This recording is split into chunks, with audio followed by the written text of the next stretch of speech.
महर्षि शौनक ने एक बार महाज्ञानी सूत जी से विनम्रतापूर्वक निवेदन किया, हे प्रभु, आप संपूर्ण सिद्धांतों के ज्ञाता हैं और आपके ज्ञान का प्रकाश समस्त लोकों में व्याप्त है।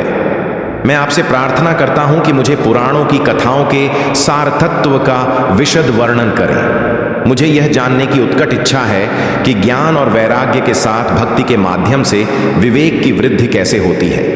साथ ही यह भी बताएं कि साधु पुरुष अपने भीतर उठने वाले काम, क्रोध और अन्य मानसिक विकारों को किस प्रकार नियंत्रित करते हैं। आज के इस घोर कलिकाल में जब जीव प्रायः आसुरी प्रवृत्तियों से युक्त हो गए हैं, ऐसे समय में उन्हें शुद्ध और दैवी गुणों से युक्त करने का सर्वोत्तम उपाय क्या हो सकता है। आप मुझे ऐसा कोई शाश्वत साधन बताएं जो सभी कल्याणकारी उपायों में श्रेष्ठतम हो, जिससे अंतःकरण शीघ्र शुद्ध हो जाए और व्यक्ति परम शिव का सदा के लिए सान्निध्य प्राप्त कर सके। सूत जी ने शौनक जी की इस जिज्ञासा पर हर्षित होकर कहा, हे मुनि श्रेष्ठ, तुम्हारा प्रश्न अत्यंत सराहनीय है, क्योंकि इससे यह स्पष्ट होता है कि तुम्हारे हृदय में भगवत भक्ति और पुराण कथाओं को सुनने की गहन लालसा है। अब मैं तुम्हारे प्रश्न का उत्तर अपनी शुद्ध बुद्धि से विचार कर प्रस्तुत करता हूं। हे वत्स, मैं तुम्हें एक ऐसे शास्त्र का वर्णन करने जा रहा हूं जो संपूर्ण सिद्धांतों से पूर्ण है, भक्ति, ज्ञान और वैराग्य को बढ़ाने वाला है और भगवान शिव को प्रसन्न करने का श्रेष्ठतम साधन है। यह शास्त्र अमृत के समान कानों के लिए रसायन स्वरूप है और दिव्यता से ओतप्रोत है।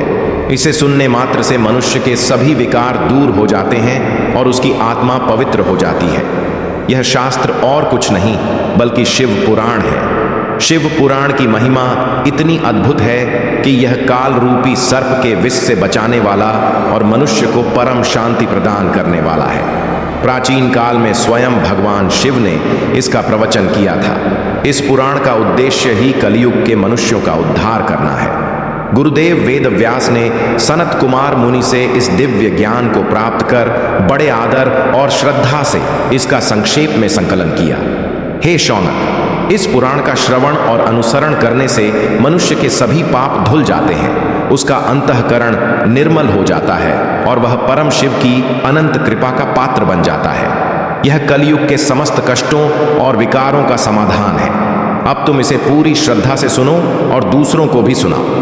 सूत जी की वाणी ने शौनक जी और वहां उपस्थित अन्य मुनियों के मन में शिव पुराण के प्रति अपार श्रद्धा और उत्सुकता जगा दी।